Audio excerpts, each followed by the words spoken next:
শুভ দুপুর বন্ধুরা। ভাত নেমেছে আর সয়াবিনের তরকারি হচ্ছে। দেখুন, জানলা দেওয়া অন্ধকার, তাই এইভাবে দেখাচ্ছে। সয়াবিনের মশলা কষছে, গোটা গরম মশলা, তেজপাতা, শুকনো লঙ্কা ফোড়ন দিয়ে তেলের মধ্যে পেঁয়াজ টমেটো দিয়ে দিয়েছি, আর আদা রসুনের লঙ্কার পেস্ট দিয়ে দিয়েছি এর মধ্যে। এটা কষবে, কষে সয়াবিনটা রান্না করছি। তো এখানে ভেটকি মাছ আছে, এখনও ভেটকি মাছটা রান্না হবে। তো আজ হচ্ছে স্কুল ছুটি ছিল, কিন্তু রান্না তবুও লেট করে করলাম। পান্তা ভাত খাওয়া হয়েছে আজকেও সব। তো ভেটকি মাছের একটা গ্রেভি দিয়ে তরকারি হবে।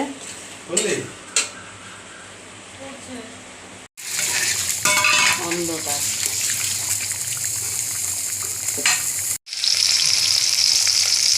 তো বন্ধুরা মাছটা ভেজে নিচ্ছি। বন্ধুরা, ভেটকি মাছের রসা সর্ষে পোস্ত, ভেটকি মাছের সর্ষে পোস্ত রেডি। নামিয়ে নেব, 2 মিনিট বাদেই নামিয়ে নেব, ফুটে উঠলেই। মাছটা এখনই দিলাম। ও, এই দিয়েই খাওয়া হয়ে যাবে। বাঙালির ফেভারিট প্রিয় খাবার মাছ। বন্ধুরা, এই যে ভেটকি মাছ 2 পিস নিয়ে নিয়েছি, আর এই যে সয়াবিন। তো বাজে এখন 2:45, খেয়ে নিচ্ছি। তো বন্ধুরা, প্রচুর গরম, একটুখানি অল্প একটু রান্না করে এলাম। সয়াবিনের তরকারি দুপুরে শেষ হয়ে গেছে।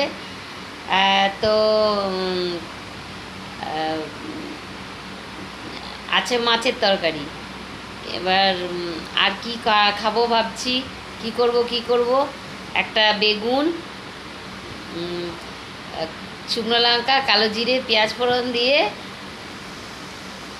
ভর্তা করলাম। ছোট ছোট করে কেটেছি, একটু জল দিয়ে সেটা একদম ঘেটে করে দিয়ে পুরো একদম ভর্তা করে দিয়েছি। তো তাই দিয়ে এখন ভাত খেয়ে নেবো, আর মাছ দিয়ে। আর গুড নাইট, আপনারা ভালো থাকবেন, সুস্থ থাকবেন। আর কি বলবো, খুব ভালো থাকবেন, খুব খুব ভালো থাকবেন।